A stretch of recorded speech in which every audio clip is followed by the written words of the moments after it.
Dope Thief Episode 5, Fear of God, takes the gritty crime drama series to even darker depths as Ray, Manny, and undercover DEA agent Mina all go to the brink. With only 3 episodes remaining in Season 1 and no word from Apple yet that a Season 2 will be produced, it's safe to say that the entire series can be summed up in one word at this point: struggle. The hopelessness that permeates almost every main character makes it an increasingly difficult series to watch, even with its humorous exchanges between Ray, Manny, and the well-cast Teresa.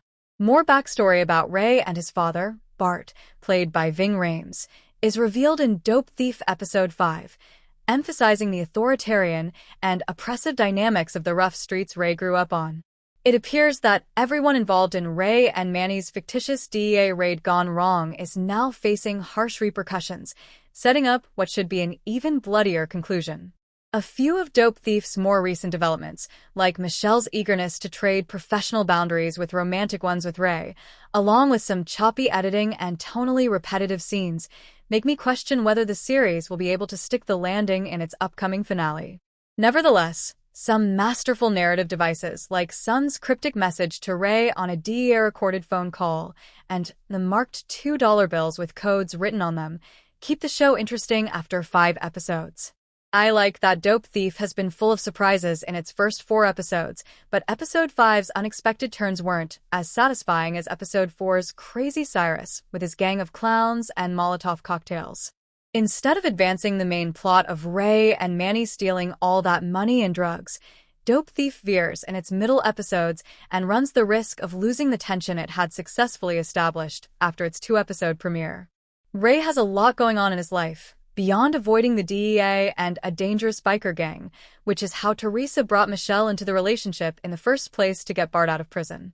It's not difficult to keep up with everything Ray is dealing with, but the sheer volume of his daily activities has got to push him over the edge eventually.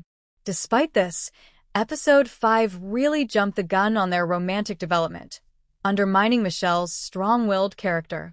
Considering how much I loved the dynamic between Brian Tyree Henry and Wagner Moura in previous episodes, Manny's role has diminished significantly from that of a series co-star to that of someone Ray has to watch over and care for because his addiction is taking over his character. In contrast, Mina has essentially become her own protagonist and has some of the series' most depressing moments, especially after learning that Jack was secretly working with the Alliance. It's much easier to cheer for Mina to succeed than it is for Ray. These tragic Dope Thief characters aren't designed to be followed anywhere, and Episode 5 drags viewers into all sorts of messy directions.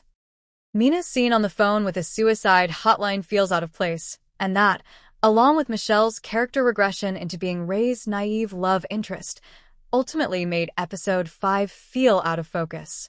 Worst of all, Ray absurdly allows Manny's 12-step recovery program to bring them back to Amish country near the crime scene.